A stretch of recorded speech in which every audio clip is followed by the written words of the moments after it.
and then you started fighting back, but because they already had the lead, they just went blow for blow with you and made sure they answered every time you answered. And you can't play a game for one half and expect to fucking win. You can't do it. And you certainly can't do this if you expect to be in the fucking college football playoffs. You can't do that.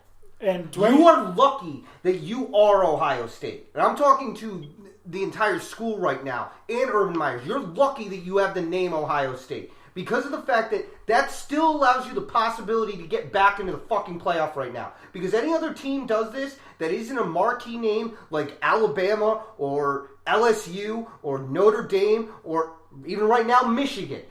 If you drop a game like this, you would be removed. Your chances would be nil.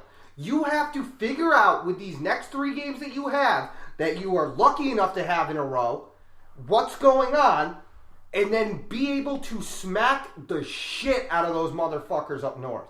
And do it with dominance. And then carry that into the Big Ten Championship. If you even think you have a hope of getting to the playoff. Because that shit that happened in Purdue is fucking embarrassing. It is. And, Tony, I just want to say, don't worry, fam, we got you. We'll take on Michigan. Fine, do that. I mean, actually, I can't even... If that happens, it's probably worse for me. No, if that happens, yeah, it'd be good for you. Because Penn State's got 2 losses. Yeah, I mean, I guess. Yeah, maybe. Yeah. Go ahead, please. Kick the shit out of them. They suck. Oh, God. Seriously. They're the worst. So, I have no doubt in my mind that Ohio State's going to make the playoff. I'm glad that you feel this way, because I doubt that they're going to beat Nebraska. Jeez, you already could beat Nebraska. Listen, Nebraska isn't good, but if Ohio State doesn't show up like this, who the fuck knows what can happen? Thankfully, we're at home. Yeah. And Nebraska is trash. Yeah. It was a very emotional game for the Purdue team because of Tyler. I know. If you didn't see that story I'm about to cry just thinking about it. Shit. I love the heart-wrenching story and what the kid is going through and what he's battling. But still, how dare you bring that juju into this? How dare you play that card? You needed help when you played that card? Oh, it says more about you. Oh, man, he got to go to the game. I'm thrilled for Tyler. He's the only one in that stadium that I'm happy for. Yeah. Everyone else can go themselves. I do want to say, though. Well, his parents and everything, they're going through a hard time, but the rest of them can go to hell. I do want to say a couple things. Good thing Dwayne Haskins is like head and shoulders ahead of everyone else. Fuck all this talk about Tua being the Heisman. Even for Haskins not winning that game, his numbers were ridiculous. He threw for 476 yards, 4 touchdowns, and 1 interception. Like, what more do you want him to do? Not throw an interception, duh. Yeah, but I mean, out of that, like, it's not like, what, do you want him back and playing safety, too? Yes. Because that would have been their only hope. Oh, Manny Machado, you dirtbag. So, the other takeaway that I got from it is David Blau is a good fucking quarterback. Quarterback from Purdue? Yeah. I mean, again, Purdue came in and they wanted to put up a fight and do what they could to stay in the game. And once they had the lead, keep answering. And they did a great job of it. I give them credit. I felt that this kind of trap game was going on. And fuck the Boilermakers. It's such a dead profession. Purdue, from the quarter and a half that I saw, they didn't even do anything fancy. They just played football. Like, I didn't see any tricks. I didn't see any crazy shit. Like, I saw a pulling guard once, but, like, it was just straight up, run at you or drop back and throw over you. So, I don't even know what to say about about Ohio State, except I'm sure they're going to beat Michigan. I'm sure they're going to make the playoff. I don't think you need to worry. If anything, this will allow you to play Alabama. That's what you want. You want the team to take out the one. Yeah, I mean, I guess that's true. I mean, I'd rather go up and try and take out the the head of the snake before worrying about the body of it. Actually, you're gonna end up playing Clemson probably. Whatever. Because probably the way it looks right now is going to be Alabama, Clemson, Ohio State, and Central Florida.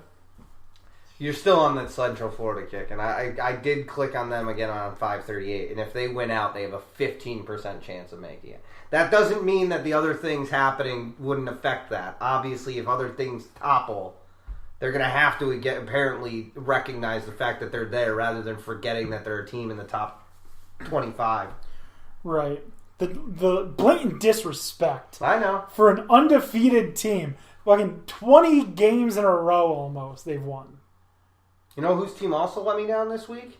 Mine? No, his. Yeah, we'll get to it. We'll get to it. Because of the 8 not teams. Not yours, BB. Your team always disappoints me. Because of the 8 teams that we have that played, only won one, and it wasn't a very good win. So let's jump into that. Dan O'Shea, you were very upset Saturday night, and your messages let us know. I don't know what you're talking about. I blacked out. I'm sure you did after the game. I would have started drinking too. I don't think anything did. As far as I know, Oregon, is fine. Yeah. Tony's statement regarding not playing one half holds extremely true for Oregon. The first half, they just were, nowhere to be found on either side of the ball and got completely decimated. The second half, they finally showed some signs of life and started putting some scoring drives together. But by then, it was entirely too late. So, I knew that game was pretty much over as soon as the first half was done, and they had, I don't know if they had 3 points or if it was a donut, but it was not good. They just looked like they were way too confident coming into this game and forgetting all of the history between, them and the freaking Huskies. I don't get how you go into a game like that with who you know is a rival and who's also in the top 25. Well, they weren't in the top 25 until they beat Oregon. No, they weren't. I thought they were right at the cusp. Washington State did? They were at 25. That's a stretch. Yeah. Shit. So, they deserve to lose for coming into the game just sloppy like that, just unable to get anything done. Do you know what I noticed I only was able to watch the first quarter. When the linebackers were turning around talking to the secondary, that's when they would snap the ball and the linebackers would turn around and the play's already going and they're not ready because they're not getting the defensive play call in time. Or Washington State is just super fucking quick and we're gonna watch for when that linebacker turns. We're gonna snap it. He's not gonna be ready. Their quarterback was making great decisions all game. It's the mustache. Their defense was lights out. It honestly was. It wasn't just that Oregon came in a little sloppy. I do have to give credit to Wazoo because they played in the first half. They played what amounted to a pretty much perfect half of football, and then they didn't, let off the gas. They couldn't keep up that level because it was just, it was an anomaly. Way too good. But they kept the gas to the, pedal to the metal and stayed scoring and stayed good on defense. It's not like their defense collapsed. So what you're saying is they didn't play for field goals. Yeah. Okay. And they also came.